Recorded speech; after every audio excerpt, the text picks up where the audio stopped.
बोलिए जिन शासन की सदा काल जय विजय हो। जिन शासन देव की जय हो। जिन शासन माता की जय हो। श्री महावीर शासन की सदा जय हो। सदा जय हो। श्री महावीर शासन की सदा जय हो। सदा जय हो। सुधर मां स्वामी के गण की सदा जय हो। सदा जय हो। सुधर मां स्वामी के गण की सदा जय हो। सदा जय हो।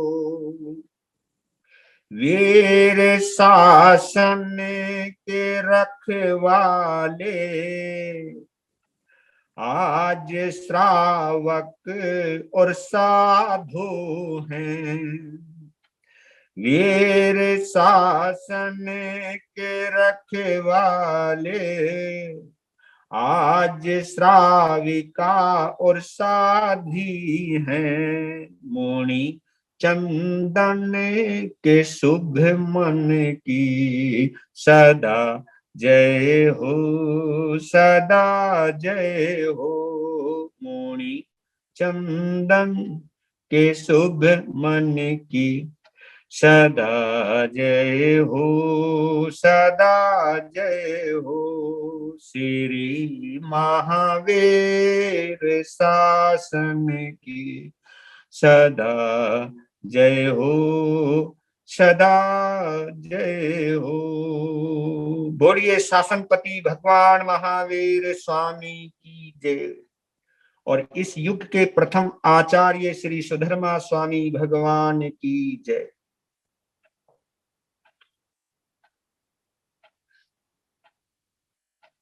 देखिए, महावीर की जीवन यात्रा निगोद से प्रारंभ हुई और हम सब की यात्रा वहीं से शुरू होती है। कोई विशेष नहीं, ये सब चल रहा है।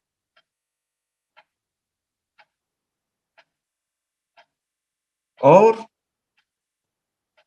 जहां से परिचय प्रारंभ हुआ है प्रभु महावीर की आत्मा का, उस पहले शरीर का नाम है नैषाद और उनका जन्म महाविधेय क्षेत्र में हुआ है, जहां उनको आहार बहराने का मौका मिला अपने एक नियम की वजह से कि जब तक मैं किसी को खिला नहीं दूंगा तब तक मैं खाऊंगा नहीं। केवल यही एक नियम।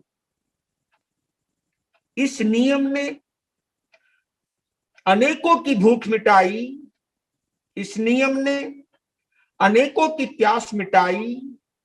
लेकिन प्रतिबद्धता की वजह से, नियम की अडिगता की वजह से, देखिए, जिन शासन से जुड़े उन साधुओं से संयोग कराया, जहां उन्हें सबसे पहले आत्म बोध की प्राप्ति हुई। मैं आज इसलिए नाम ले रहा हूं पुनः, ताकि आपकी स्मृति पथ कहीं धुंधला ना हो। निहारो पीछे और बुहारो उस वीर पथ को। स्मृतियां धूमिल नहीं पड़नी चाहिए। महावीर हर कोने से तुम्हें याद आने चाहिए कि महावीर की जीवन यात्रा भी उतार और चढ़ाव की रही है।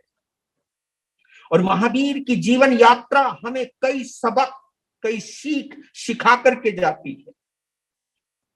जब महावीर के साथ ऐसा हुआ है तो हमारे साथ भी ऐसा होगा, हो सकता है, ये याद दिलाती है महावीर की कथा। अगर इस कथा पर जरा जोर देकर या गौर करके ध्यान दिया तो जीवन की कई व्यथाओं से आप सहजता से बच जाओगे। तो नए सार से परिचय हुआ है और प्रिय मित्र चक्रवर्ती तक पहुंचे हैं, जहां फिर साधना की है। देवलोक में गए हैं 24वें भव के अंदर, और 25वें भव के अंदर उनका जन्म फिर महाविदेह क्षेत्र में होता है, जहां वो तीर्थंकर गोत्र का बंद करते हैं। मैं इसलिए बोल रहा था आपको, नए सार जहां उन्हें आत्म बोध की पहली प्राप्ति हुई, वो भी महाविदेह क्षेत्र का एक ग्राम है, और महाविदेह क्षेत्र में उनका 25वां जन्म हुआ है। एक राज घराने के अंदर, जहां उनका नाम नंदन कुमार रखा गया। नंदन कुमार।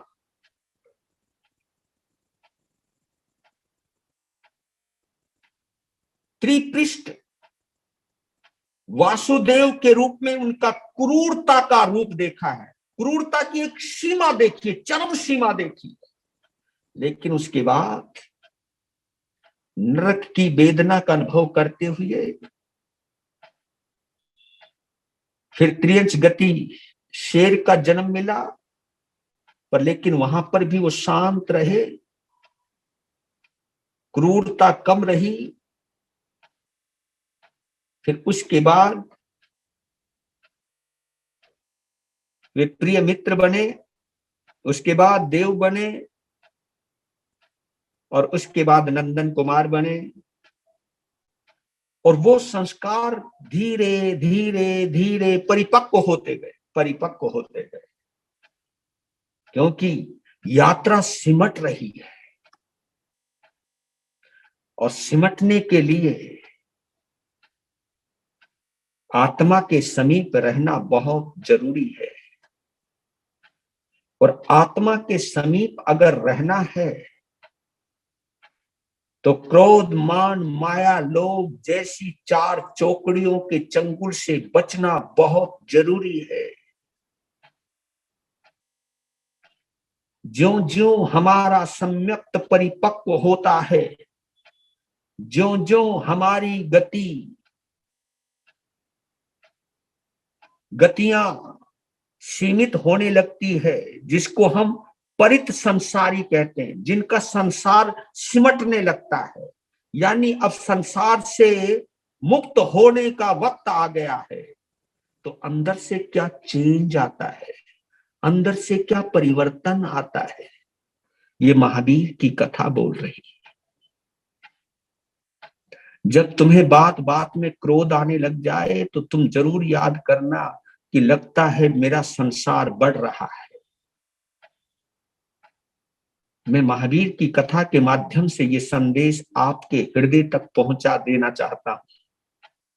जब जब भी आपका मन किसी को धोखा देने का करने लगे, किसी के साथ छल कपट करने का करने लगे, और किसी को नीचा दिखाने के भाव आपके अंदर आने लगे, किसी को तुम गिरा रहे हो, किसी की टांग खींच रहे हो, किसी को लज्जित कर रहे हो, किसी को बेइज्जत कर रहे हो, और कोई भी तुम मौका नहीं चूकते हो, तो उस वक्त जरूर सोचना, चाहे वो साधु है चाहे साध्वी है, और चाहे वो श्रावक है चाहे श्राविका है, ये कोई मैटर नहीं करता है। साधु और साध्वी अपने आप को बेशक से सुपीरियर माने अपने आप को, लेकिन मैं कहता हूं कि आत्मा के तल पर तुम कैसे हुए जरा विचार कीजिएगा, भावों के स्तर पर आप कैसे हो जरूर विचार कीजिएगा। क्योंकि कोई भी साधु साध्वी अगर श्रावक और श्राविका के भाव से भी नीचे गिर जाए तो फिर उसे जरूर चिंतन करना चाहिए कि मैं कर क्या रहा हूं, मैं कहीं अपना संसार तो नहीं बढ़ा रहा, कहीं मैं अपने जन्म मरण तो नहीं बढ़ा रहा। महाविदेह क्षेत्र में राजघराने में पैदा हुआ है नंदन कुमार, और कमाल की बात है, वहां तक आते आते वैराग्य इतना परिपक्व हो गया, मात्र मात्र केवल 8 वर्ष की उम्र में उन्होंने दीक्षा अंगीकार कर ली। देखिए कुछ करिश्मा होने जा रहा है 25वें भव के अंदर। मात्र 8 वर्ष की उम्र में नंदन कुमार ने दीक्षा धारण कर ली, यानी मुनि बन गए। मुनि प्रबल वैराग्य से बने।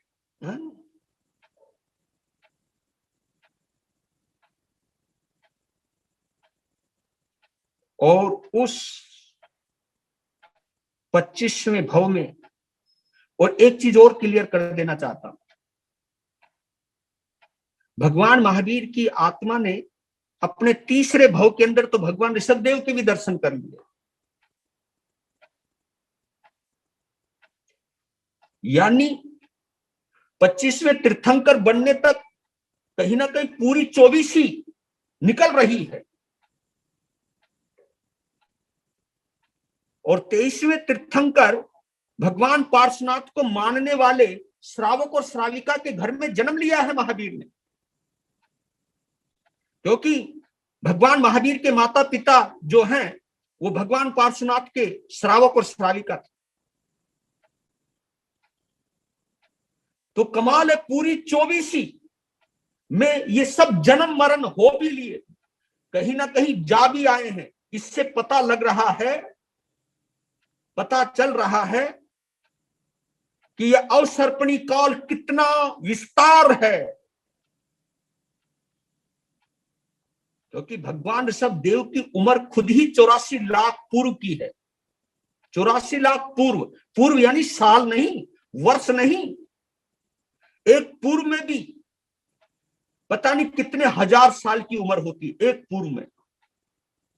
यहां पता चल रहा है कि इस 25वें भव के अंदर पता नहीं उस वक्त किसका शासन होगा, ये मालूम नहीं, कह सकता है। महाविद्य क्षेत्र है तो वहां तो 20 विहरमान हमेशा रखते, हमेशा।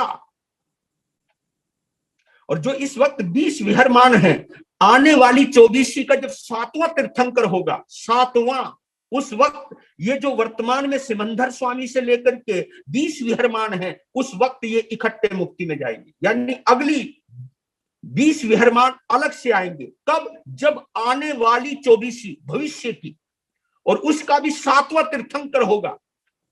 तो ये 20 विहरमान जो इस वक्त महाविद्य क्षेत्र में विराजमान है, क्योंकि आपको एक बात और क्लियर कर देता हूं, कई लोग कहते हैं कि नमो अरिहंतानम में हम कौन से अरिहंतों को नमन करते हैं, क्योंकि अब तो कोई अरिहंत है नहीं। तो महाविद्य क्षेत्र में जो सिमंदर स्वामी हैं वो वर्तमान में हमारे अरिहंत परमात्मा है।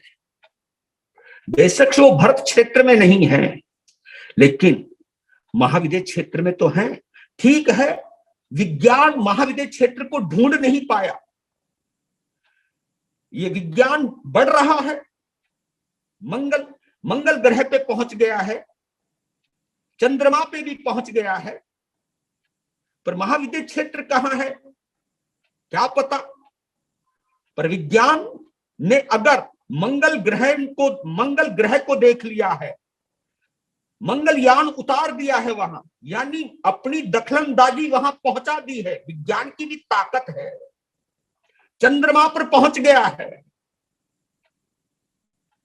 तो कहीं ना कहीं महाविद्य क्षेत्र है वो ठीक है, विज्ञान वहां तक कब पहुंचेगा कब नहीं पहुंचेगा ये हम कुछ कह नहीं सकते, लेकिन ये भी कहते हैं कि जब श्रावक और श्राविका के सामने गुरु और गुरानी, साधु और साध्वी नहीं होते, तो उत्तर और पूर्व दिशा का जो बीच का भाग है, जिसको हम ईशान कौन कहते हैं, उस तरफ की खुतों के पाठ से हम बंधन करते हैं। किनको? सिमंदर स्वामी को।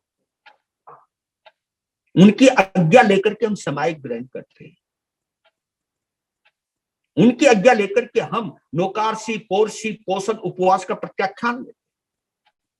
तो नमो अरिहंतानम, यानी इस समय 20 विहरमानों को हम नमन करते हैं, वो हमारे अरिहंत हैं, और जो सिद्ध हो चुके हैं वो अलग।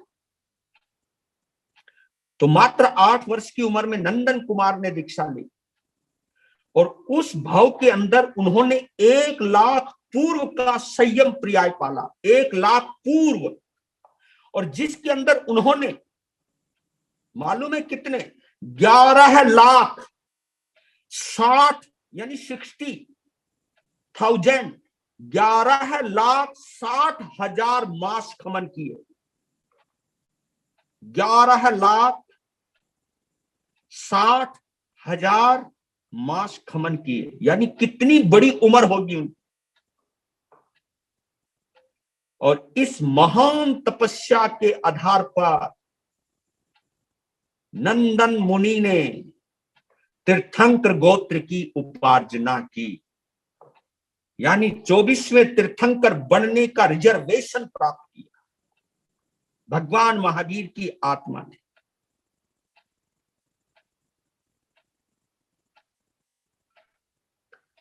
नंदन मुनि को हम नमन करते हैं।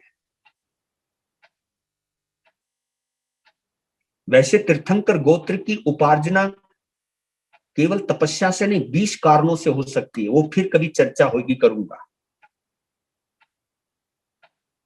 केवल तपस्या के आधार पर ही तीर्थंकर बन सकते हैं ये जरूरी नहीं, सेवा के आधार पर भी तीर्थंकर बनते हैं, शासन प्रभावना के आधार पर भी तीर्थंकर बनते हैं।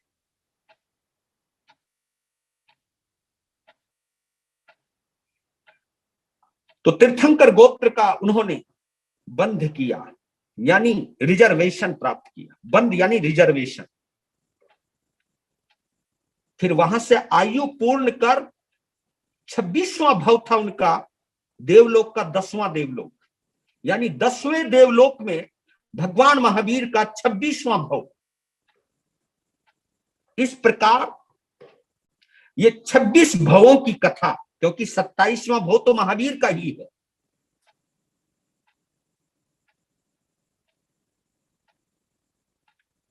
अब थोड़ा सा मैं 27वें भव में प्रवेश करूं उससे पहले कुछ बातें मैं समझ लेना भी चाहता हूं और समझा लेना भी चाहता हूं, समझा देना भी चाहता हूं। मैं खुद को भी समझा रहा हूं और आपको भी समझा रहा हूं।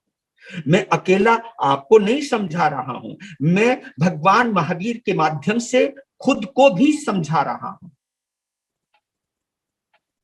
मैं आपको ही महावीर से नहीं जोड़ रहा हूं, मैं खुद महावीर से जुड़ रहा हूं, क्योंकि महावीर से जुड़कर ही मैं आपको महावीर से जोड़ सकता हूं। क्योंकि महावीर से जोड़ने के 2 तरीके हैं, एक तो शाब्दिक रूप से और एक आत्मिक हृदय के स्तर पर। और मैं आपको आत्मिक स्तर पर तभी जोड़ सकता हूं जब मैं महावीर से आत्मा से जुड़ जाऊं, भाव से जुड़ जाऊं, तभी मैं आपके अंदर भी महावीर को उतार सकता हूं। मैं यहां कोई विद्वता का प्रदर्शन नहीं कर रहा, मैं अपना पांडित्य नहीं झाड़ रहा हूं, मैं केवल महावीर से जुड़ करके महावीर की अनुभूति करके एक रोमांच पैदा करता हूं कि मेरे कितना बड़ा सौभाग्य है कि आज मैं महावीर को गा रहा हूं, महावीर मेरी वचन में उतर रहे। नहीं तो मेरा जन्म ऐसी परंपरा में हुआ है जहां महावीर का नाम नहीं लिया जाता, लेकिन जिन शासन के लिए मेरा जन्म हुआ, और आज चाहे चुनिंदा ही सही, लेकिन मेरे हिस्से के जो श्रोता हैं, मेरे हिस्से के जो सुनने वाले लिसनर हैं, वो चाहे कितनी संख्या में हो मैं नहीं जानता, मैं नहीं मानता इस चीज को, लेकिन इन सुनने वालों में थोड़ी देर के लिए भी महावीर अगर टिक गए और मैं टिका पाया, ये मेरा बहुत बड़ा सौभाग्य होगा। लेकिन मैं आपके अंदर महावीर को प्रवेश कराने से पहले मैं कहता हूं कि भगवान पहले आप मेरे हृदय में आ जाइए, आपकी भाव प्रतिमा मेरे हृदय में आ जाए। जितनी गहराई से आप मेरे हृदय में आओगे, उतनी गहराई से मैं सामने वाले के हृदय तक आपको पहुंचा सकूंगा।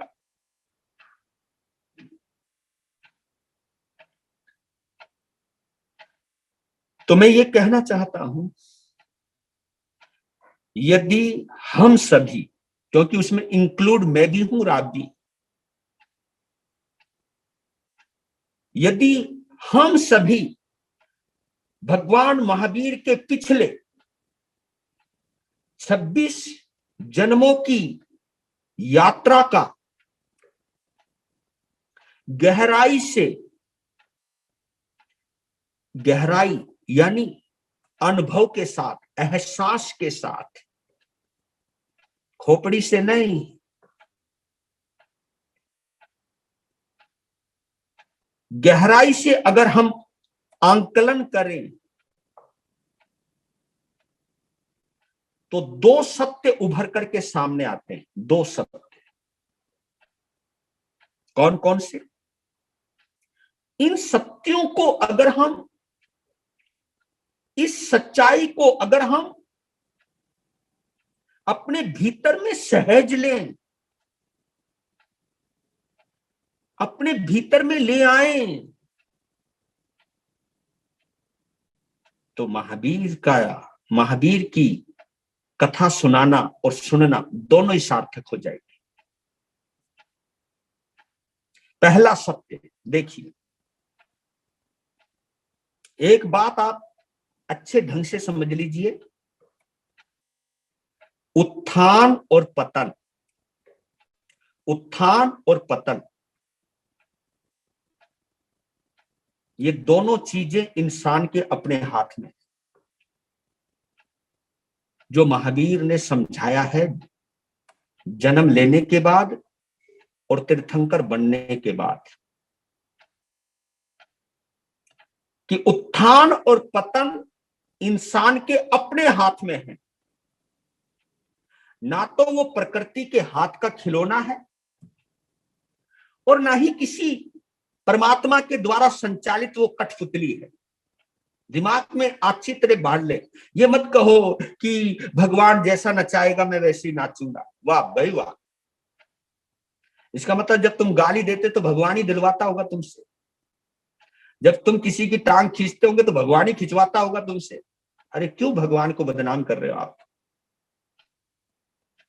ये क्यों नहीं स्वीकार करते हो कि मैंने किसी की टांग खींची थी तभी कोई मेरी टांग खींच रहा है? क्यों नहीं स्वीकार करते? क्या आपत्ति है इस बात में? मैंने किसी को धोखा दिया था इसलिए सामने वाला मुझे धोखा दे रहा है, तो ये क्यों नहीं स्वीकार करते आप? मैंने किसी के साथ बुरा किया था, वो सामने वाला मेरा बुरा कर रहा है, क्यों नहीं स्वीकार करते? क्यों भगवान के ऊपर थोप रहे हो?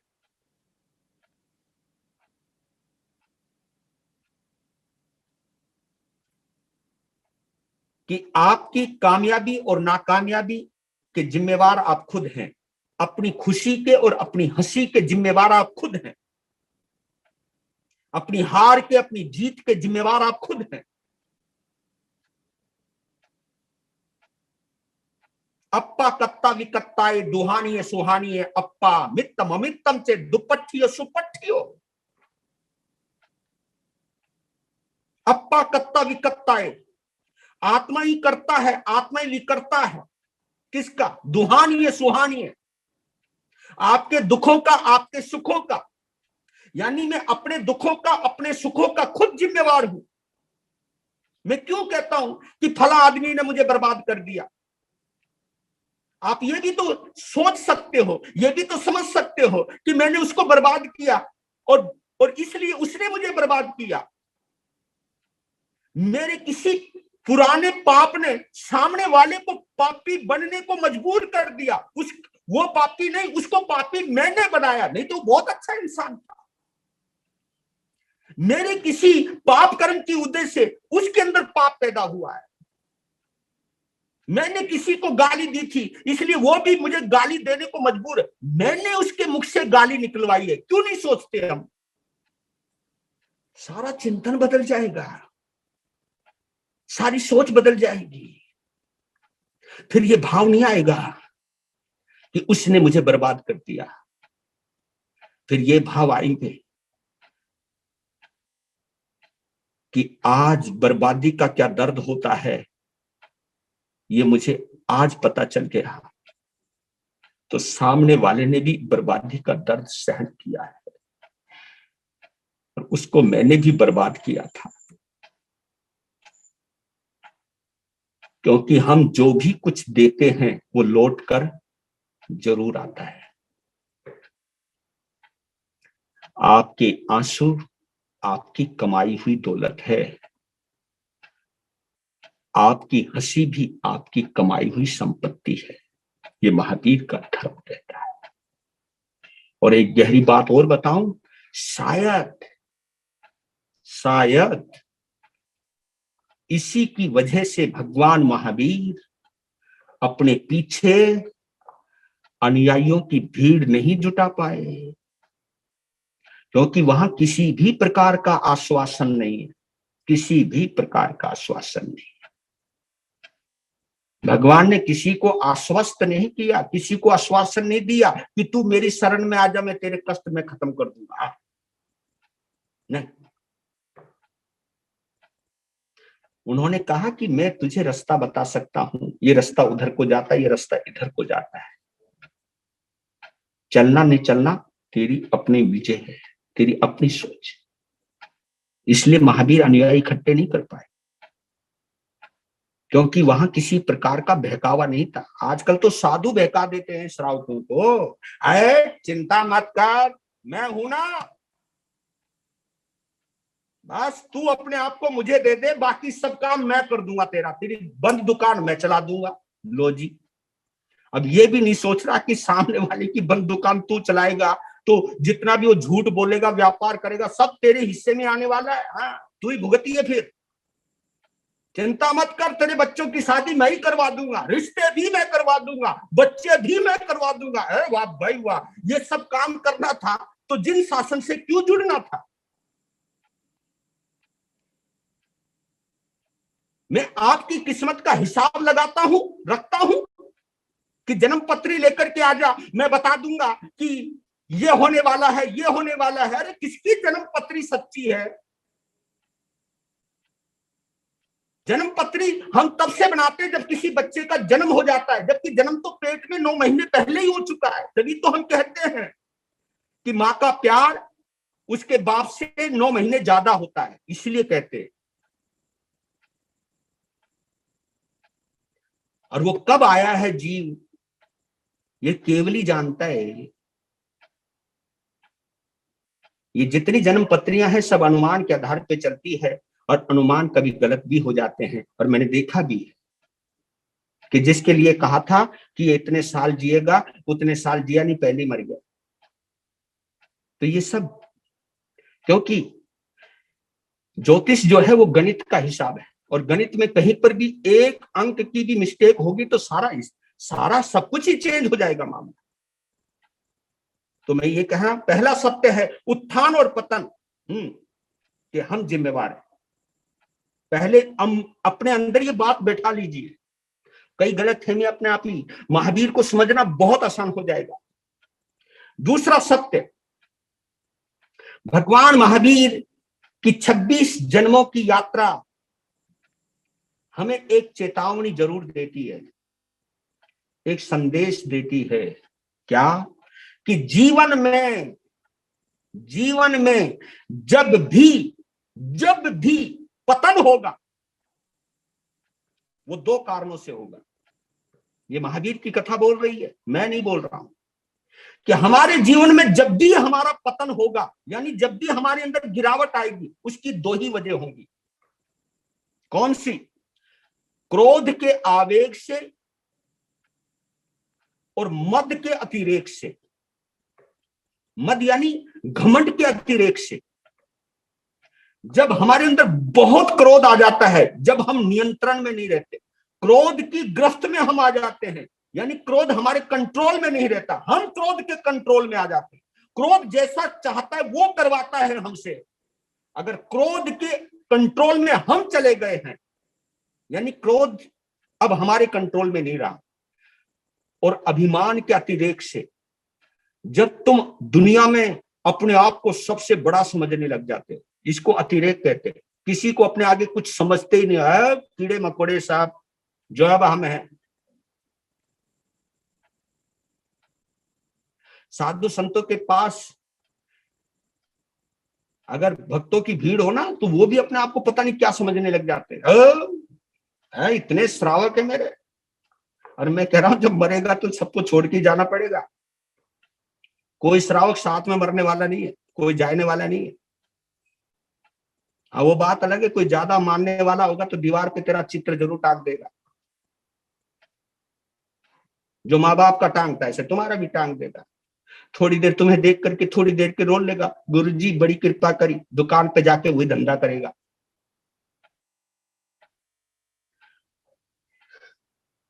तो क्रोध का आवेग और अभिमान का अतिरेक हमारे और तुम्हारे पतन का कारण। क्रोध चाहे साधु करे चाहे आम आदमी करे, उसका परिणाम सबको एक जैसा ही भुगतना पड़ेगा। हाँ, क्रोध में जब तुम आते हो तुम्हारी भी आंख लाल हो जाती है, चेहरा तमतमा जाता है, और साधु को आएगा तो भी वो तमतमा जाएगा। ये तो है नहीं कुछ अलग, ये बाना पहन लिया मैंने तो मेरा क्रोध ढक जाएगा या शांत हो जाऊंगा, ऐसा कुछ नहीं है। क्रोध जैसा रूप है वो वैसा तुम्हारे अंदर भी है, मेरे अंदर भी। तो सोचिए, रुकिए कि महावीर की उस 26 जन्मों की यात्रा ने इस क्रोध की वजह से और अभिमान की वजह से कितना उतार चढ़ाव देखा है। मैं भी कब तक इस धंधे में पड़ा रहूंगा, ये क्यों नहीं विचार करते आप?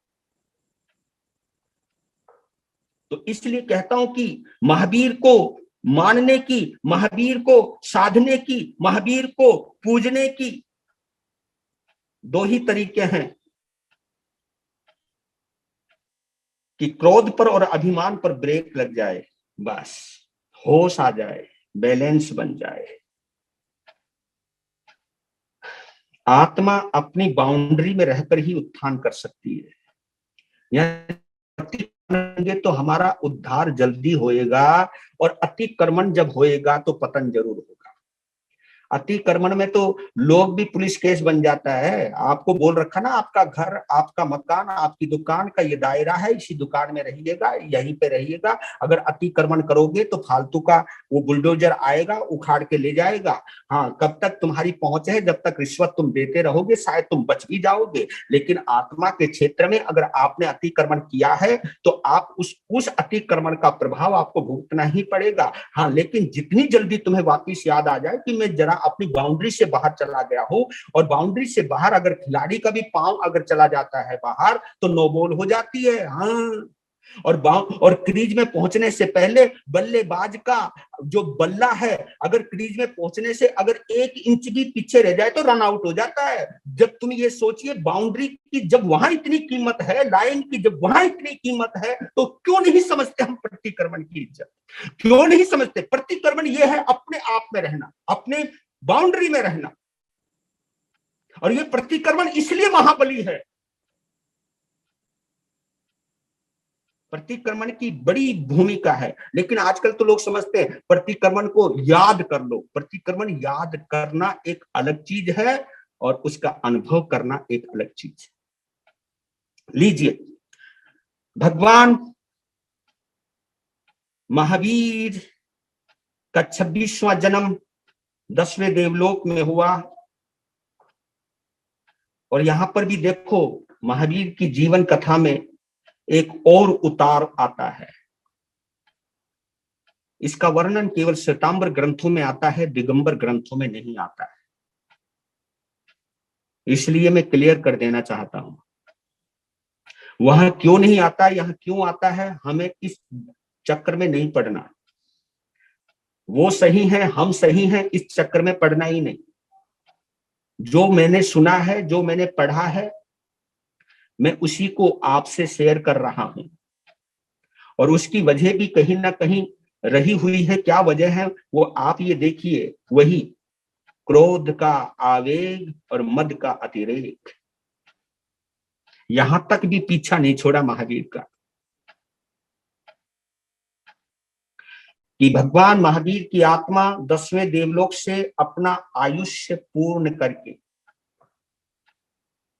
कुंडलपुर नगर का दो है, कुंडलपुर के दो हिस्से हैं। एक ब्राह्मण कुंडलपुर, ब्राह्मण कुंड बोलते हैं, ब्राह्मण कुंडल नगर या कुंड नगर भी बोलते हैं, और एक क्षत्रिय कुंड ग्राम, एक ब्राह्मण कुंड ग्राम। यानी दोनों ही ये ग्राम, दोनों ही ये राज्य बिल्कुल साथ साथ में थे। तो सबसे पहले भगवान महावीर की आत्मा ब्राह्मण कुंड ग्राम में ऋषभदत्त ब्राह्मण और उनकी पत्नी देवानंदा ब्राह्मणी की कुक्षी में अवतरित हुई। 10वें देवलोक से जब देवलोक से आए, जब उनका च्यवन हुआ, ये च्यवन कल्याणक बोलते हैं उसको। जो च्यवन कल्याणक है महावीर का, उस दिन का नाम है आषाढ़ शुक्ला षष्ठी। आषाढ़ शुक्ला षष्ठी यानी छठी तिथि है, जो छठ, आषाढ़ शुक्ला छठ के दिन महावीर का च्यवन हुआ। च्यवन, और च्यवन का मतलब है चूना। अगर छत से पानी गिरता है तो हम क्या बोलते हैं? छत चू रही है, क्योंकि पानी ऊपर से नीचे गिर रहा है। ऊपर से जो भी चीज गिरती है उसे हम च्यवन बोलते हैं। तो वर्तमान की जितनी भी चौबीसी है, सबका च्यवन कल्याणक मनाया जाता है। लेकिन आने वाली चौबीसी के अंदर कई तीर्थंकरों का उद्वर्तन कल्याणक मनाया जाएगा। उद्वर्तन, जो नीचे से आएंगे, जमीन के नीचे से आएंगे, नरक से आएंगे, उनका उद्वर्तन कल्याणक मनाया जाएगा। जो नीचे से आते हैं उनका उद्वर्तन कल्याणक होता है, और जो ऊपर देवलोक से आते हैं उनका च्यवन कल्याणक होता है। एक बात ये कंसेप्ट क्लियर कर ले आप। उद्वर्तन च्यवन, नीचे से ऊपर आना उद्वर्तन, ऊपर से नीचे आना च्यवन। तो महावीर का च्यवन कल्याणक मनाया गया, च्यवन कल्याणक। और आपको बतला देता हूं, तीर्थंकर बनने वाली प्रत्येक आत्मा को जन्म से ही 3 ज्ञान होते हैं। जन्म से ही मति, श्रुत और अवधि। मति ज्ञान, श्रुत ज्ञान और अवधि ज्ञान, ये 3 ज्ञान उनको जन्म से ही होते हैं। तो भगवान देवलोक में भी ये तीनों ज्ञान है। देवलोक में तो देवता को ऑलरेडी ये तीनों ज्ञान है। नारकी के पास भी ये तीनों ज्ञान है, मति ज्ञान, श्रुत ज्ञान और अवधि ज्ञान। तो जब च्यवन कल्याण, जब च्यवन हो रहा था उनका, जब वो ऊपर से इस देश में आ रही थी उनकी आत्मा, तो उनको ये पता चल रहा है कि मेरा च्यवन कल्याणक होने वाला है। अब मेरा ये देवता का जो शरीर है वो पूर्ण होने वाला है, च्यवन होने वाला है, और मेरा च्यवन हो गया है। 2 ही स्थितियां जानता है वो। च्यवन हो गया है, च्यवन होने वाला है, और जिस वक्त इसके बीच में एक अंतराल है, होते वक्त, ये समय काल उनके ज्ञान की पकड़ में नहीं आता। या तो होने के बाद आता है या होने से पहले आता है। और जिस समय बीच का प्रोसेस चल रहा होता है वो उनके तीनों ज्ञान में पकड़ में नहीं आता है।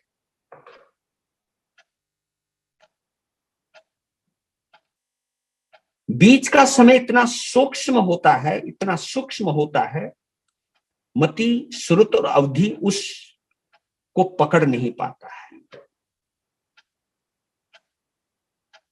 देवानंदा ब्राह्मणी ने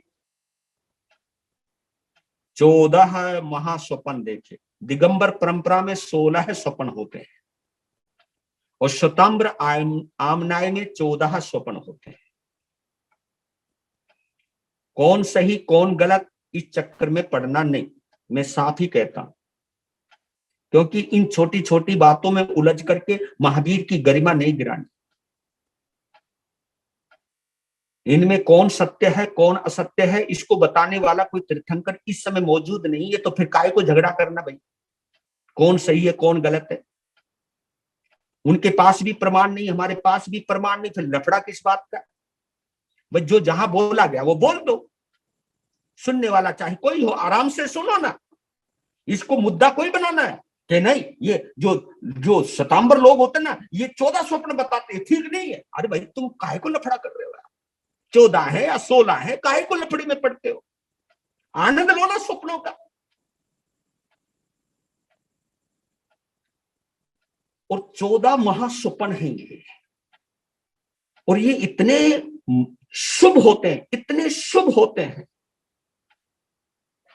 ये अगर भावों के रोम रोम को अगर छूते हैं, दिखाई देते हैं, अनुभव में आते हैं, तो एक एक रोम पुलकित हो जाता है, पुलकित, आनंदित हो जाता है। क्योंकि कुछ स्वप्न ऐसे होते हैं जो अंदर से सुकून दिला जाते हैं, और कुछ स्वप्न ऐसे होते हैं जो आदमी को डरा जाते हैं। रोंगटे तो दोनों में खड़े होते हैं, एक में कंपन होता है, एक में उल्लास होता है।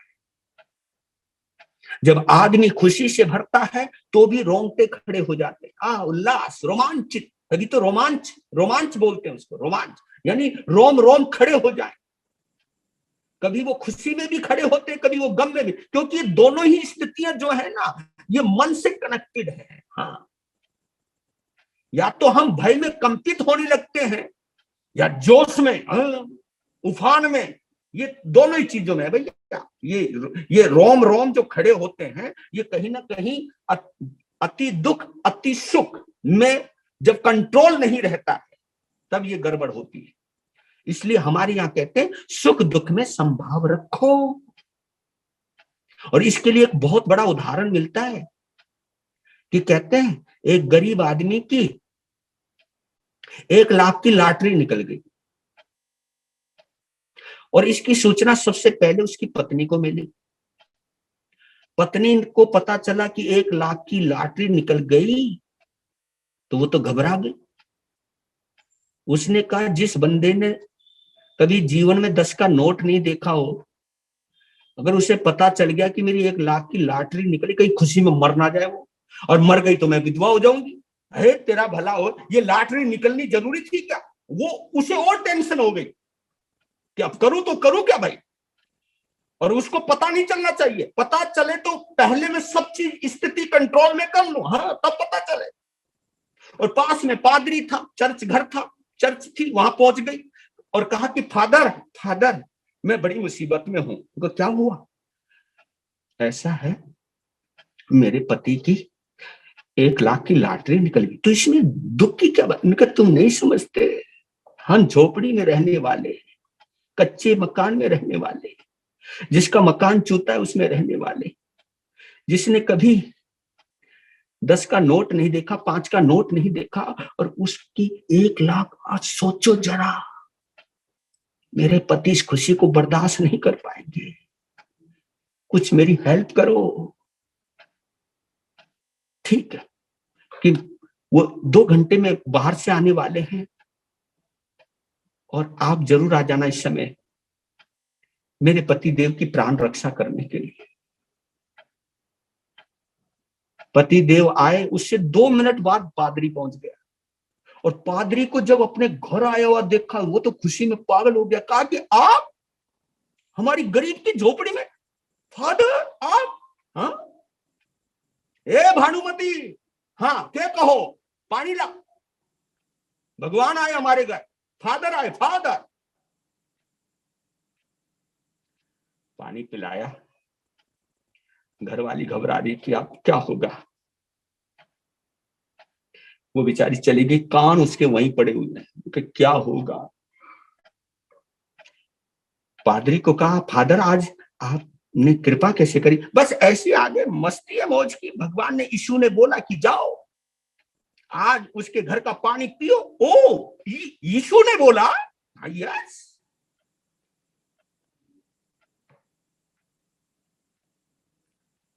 तो बात शुरू की कि मैं तेरे से एक बात पूछूं? हाँ बोलो।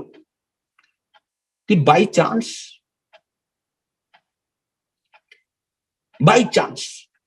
तेरे 1 लाख की लॉटरी निकल जाए तो तू क्या करेगा? क्योंकि जी ऐसा तो कभी हो ही नहीं सकता, ऐसा कभी हो, अरे बाई चांस हो जाए तो क्या करेगा?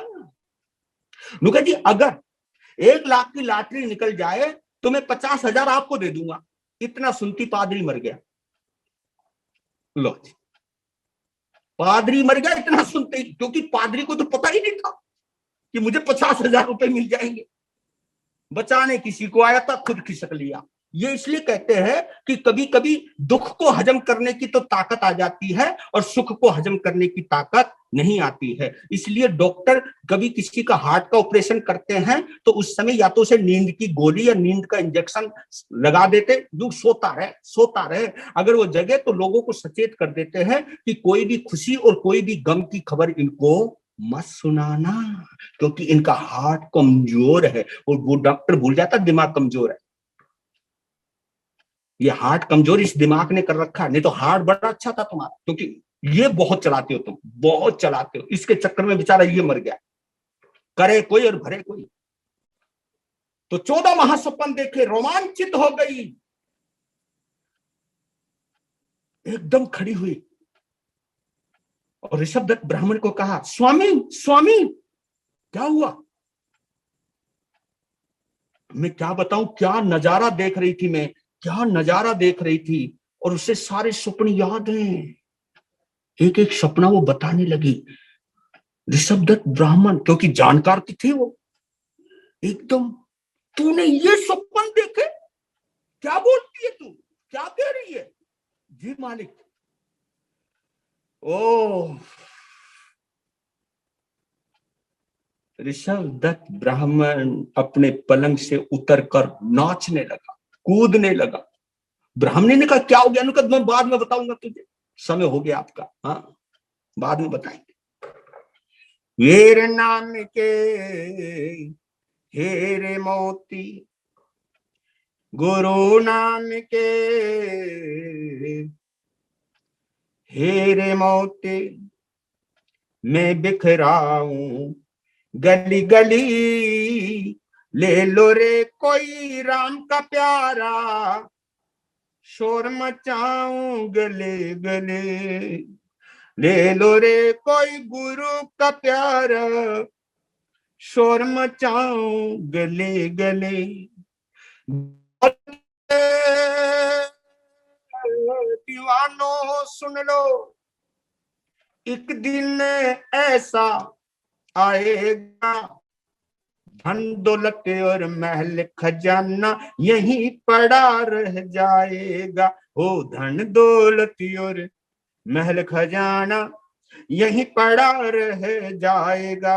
सुंदर काया मिट्टी बनेगी, सुंदर काया मिट्टी बनेगी, चर्चा होगी गली गली, ले लो रे कोई राम का प्यारा, शोर मचाऊं गले गले, ले लो रे कोई गुरु का प्यारा, शोर मचाऊं गले गली। जिसने ये सब मोती लूटे वो तो माला माल हुए, दौलत के जो बने पुजारी आखिर वो कंगाल हुए।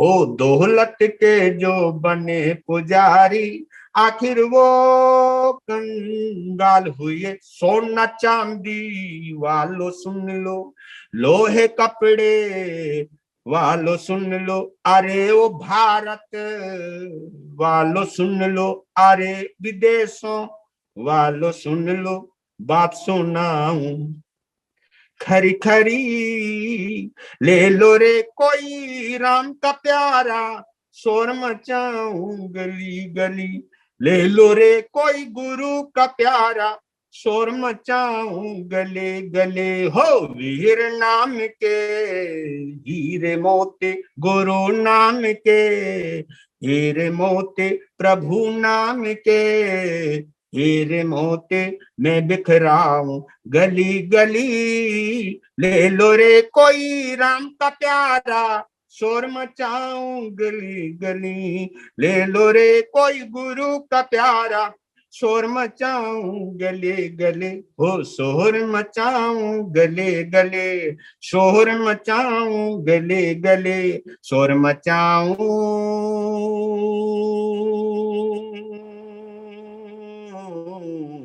गले गली। तो कल भगवान महावीर की शरीर कहूं कितने दिनों के बाद देवानंदा ब्राह्मणी के गर्भ से त्रिशला के गर्भ में ट्रांसफर होगा, जाएगा। और इस प्रक्रिया को किसने पूरा किया, क्यों किया, कैसे किया, ये सब। और कल ही 14 स्वप्नों के नाम और 14 स्वप्नों की महिमा, क्या कनेक्शन है उन 14 सपनों का। तीर्थंकर की माता क्यों देखती है इन 14 सपनों को, चक्रवर्ती की माता क्यों देखती है इन 14 सपनों को। क्योंकि सपने कुल 72 प्रकार के होते हैं, जिसमें 42 प्रकार के स्वप्न अशुभ होते हैं, केवल 30 प्रकार के स्वप्न शुभ होते हैं। तो उन 30 प्रकार के स्वप्नों में ये 14 महास्वप्न होते हैं। तो उन महास्वप्नों में कौन कौन से 14 महास्वप्न हैं, उनका सिलसिलेवार आपके सामने रखूंगा। और ये बड़े पवित्र स्वप्न होते हैं। मैं समस्त भाई बहनों से एक निवेदन करना चाहता हूं, महावीर की कथा में अगर 14 स्वप्नों के नाम नहीं सुने, स्मरण नहीं किए, वो छवि तुम्हारे सामने नहीं आई, तो महावीर की कथा अधूरी रहती है। इसलिए आप सभी से एक विनम्र निवेदन है, जो इस पवित्र कथा से जुड़े हुए हैं और जो नहीं जुड़ पा रहे हैं, उनको कल जोड़ने का अवश्य प्रयास कीजिएगा। आप सभी को दिल की गहराई से साधुवाद, धन्यवाद। महावीर की कथा बड़े प्यार से, बड़े चाव से सुनने के लिए दिल से शुक्रिया। आप में, हमारे में महावीर भाव में पुनर्जन्म ले, यही प्रयास है। क्योंकि महावीर की मौजूदगी हमें कई पापों से बचा सकती है। आगे चलेंगे। वैसे मैंने आज तक जो कथा कही है वो जन्म कल्याणक तक ही कही है, आगे मैंने कभी कही नहीं। ये मैं पहली बार इस कथा को पूरा करूंगा।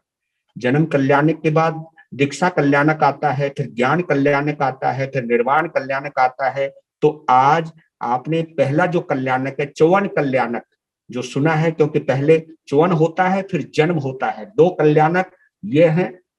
और फिर दीक्षा, ज्ञान और निर्वाण कल्याणक, ये 5 कल्याणक हैं। इनके वहां तक मैं महावीर के निर्वाण तक जाऊंगा। यानी पहली बार निगोद से शुरू कर रहा हूं, निर्वाण तक की यात्रा, महावीर की आत्मा की यात्रा हम और सब मिलकर करेंगे। और इसको जरूर कीजिएगा, पूरा कीजिएगा, अधूरा मत रखिएगा। यही है। ओम शांति, ओम शांति, ओम शांति। धन्यवाद।